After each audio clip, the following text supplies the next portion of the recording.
ഇപ്പം ഞാൻ എവിടെയെങ്കിലും പോകാൻ വേണ്ടി റെഡി ആയിട്ടുണ്ടെങ്കിൽ കണ്ണാടിയിൽ വന്ന് നോട്ടം പതിവാണ് കേട്ടോ. ചുമ്മാ പൗഡറൊക്കെ കൂടുതലുണ്ടോ, പൊട്ടിട്ടത് മാച്ചാണോ, തലമുടി കെട്ടിയത് ശരിയാണോ എന്നൊക്കെ ചുമ്മാ വന്ന് നോക്കും പുറത്തെ ജനലിലെ. പുറത്താകുമ്പോൾ ആവശ്യത്തിന് വെട്ടമുണ്ട്, ജനലിലാണെ വൃത്തിയായിട്ട് കാണുകയും ചെയ്യാം കേട്ടോ.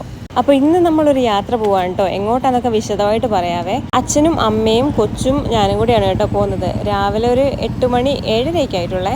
അപ്പോഴത്തേനും ഓട്ടോറിക്ഷ വിളിച്ചിട്ടുണ്ട്. അങ്ങനെ ഇതാ ഓട്ടോറിക്ഷയൊക്കെ വന്നിട്ടുണ്ട്. അച്ഛൻ ഇതാ ടൗണിലേക്ക് പോയിട്ടുണ്ട് കേട്ടോ സ്കൂട്ടറിൽ. ഞാനും അമ്മയും കൊച്ചും കൂടെ ഇനി ടൗണിലേക്ക് ചെന്നാൽ മതി. അച്ഛന് വേറെ 1-2 കാര്യങ്ങളൊക്കെ ഉണ്ടായിരുന്നു കേട്ടോ. നമ്മുടെ റോഡൊക്കെ ആണെങ്കിൽ മൊത്തത്തിൽ പോയി കിടക്കുവാണേ, മൊത്തം കുലുക്കുക വണ്ടിയിലിരിക്കുമ്പോഴേ. ഞാനിപ്പോൾ സൗണ്ട് കൊടുക്കുന്നത് റോഡ് സൈഡിൽ നിന്നിട്ടാണ് കേട്ടോ. ഈ വീഡിയോ ഇന്ന് തന്നെ പോസ്റ്റ് ചെയ്യാൻ വേണ്ടിയിട്ടാണ്. അപ്പോൾ നല്ല നോയ്സ് ഒക്കെ കാണും കേട്ടോ. ഞായറാഴ്ച ആയതുകൊണ്ട് മൊത്തം ഒരു കാമാൻ കോയിട്ടായിട്ട് കിടക്കുവാണേ. എല്ലാവരും റിലാക്സ് ചെയ്ത് കിടക്കുന്ന ദിവസമല്ലേ, അതുകൊണ്ട് എല്ലാവരും പതുക്കെ ടൗണിലേക്ക് ഇറങ്ങുള്ളേ. അങ്ങനെ നമ്മൾ ബസ് കിട്ടിയിട്ടുണ്ട്. ബസ്സിൽ കയറി യാത്ര തുടങ്ങിയിട്ടുണ്ട് കേട്ടോ. ശരിക്കും കട്ടപ്പന ടു കോട്ടയം പോകുന്ന ഒരു റൂട്ടുണ്ടല്ലോ, ഏലപ്പാറ അതുപോലെ കുട്ടിക്കാനം, അവിടേക്ക് എത്തുമ്പോൾ ഉള്ള ഒരു കാഴ്ച അതിമനോഹരമാണ് കേട്ടോ. ഞാൻ എൻ്റെ നാടിനെ പൂഴ്ത്തി പറയുമല്ല, ഈ ഒരു കാഴ്ച ഇടുക്കിയിൽ മാത്രമേ ഉണ്ടാവുള്ളൂ.